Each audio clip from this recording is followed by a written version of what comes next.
A high school teacher in Illinois in hot water now for telling his students they have a Fifth Amendment right to not answer questions after the kids were given these extensive questionnaires meant to identify those at risk for things like drugs and cheating and, all kinds of things.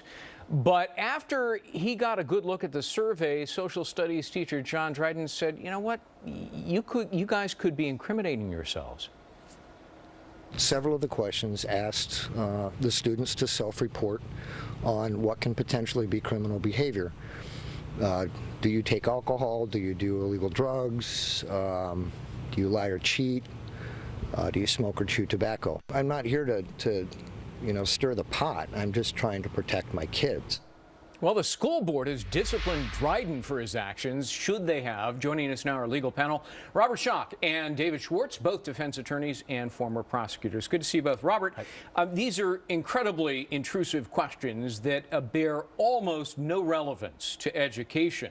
So in terms of self-incrimination, did the teacher get it right? Absolutely. His gut reaction when he picked that survey up out of his mailbox was, wait a second, they're asking questions of potential illegal activity of my students, and his reaction to tell them, you have a right, his civics lesson, this social studies teacher to say, you have a right not to incriminate yourself, it was absolutely the right. He had just taught his students a week before the Bill of Rights. But David, you disagree. You think the teacher got it wrong. How so? Because there is no incrimination. Show me where the incrimination is. Just because you check a box that says you've done drugs in the past, there's no time, place of an occurrence. There's no chance. What if you go further as a student and you confess in a moment of, I don't know, morality that, I'm running a meth lab or I'm peddling coke? Well, there, you could be prosecuted. In that scenario, absolutely, but that's not what the survey said. It said to check a box whether or not you've done. They have this thing called a pen and a pencil, where they can write between the lines and elaborate. Well, look, what was being asked in that survey was not a Fifth Amendment issue. Therefore, the teacher got it wrong, and then therefore the school board had a right to discipline their teacher by doing something that's contrary to school policy. Robert, the superintendent said the Fifth Amendment doesn't apply here because the responses are protected by student privacy rules. That is utter nonsense. It's a joke, because all they would need to do is if for any reason during the course of this investigation they found out we have a very large drug problem at this school and any law enforcement gets involved, all they would have to do, subpoena, go to a court. The police department can get a hand of those documents very easily, a lot easier than the school makes them want to believe they can. By the way, I agree with that 100%. The privacy issue, that's a nonsensical argument. My argument is there is no Fifth Amendment because you are not incriminating yourself. Well, wait a minute.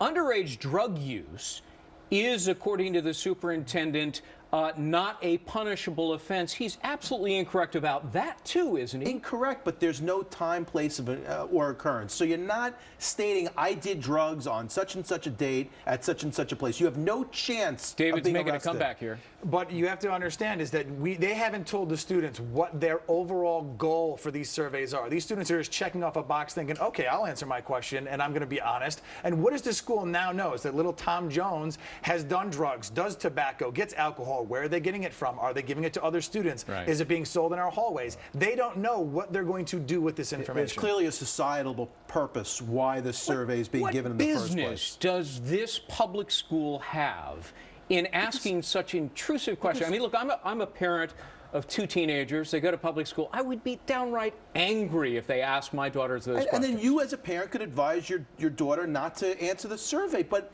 we have a drug and alcohol epidemic in our society. What the school is trying to do is they're trying to get involved in this to try to stem this scourge. Is this within the purview of parents and not schools? Absolutely. Parents, no, but they have to work together. Parents, schools, whomever. There has been and always will be the ability of parents, and obviously they're the start, and the schools to maintain, look for warning signs, use the resources they have in the schools and the guidance counselors to help to identify the students who need help. Parents have rallied around Dryden, the teacher. 4,000 people have signed a petition, and it looks to me like the school board and the superintendent may be at risk here and not John Dryden. Yeah, well, my argument is not that they made the right decision. My argument is they had the right to make the decision. Yeah. So what if they singled him out only and other teachers were doing the same thing? Well, look, then get rid of equal protection, due process. Well, then that's another another issue. Absolutely. Get rid of the school board. That's my answer. Robert Schulk, David Schwartz. Good to see you both, guys. Good seeing you. Thanks, Greg. All right, Heather?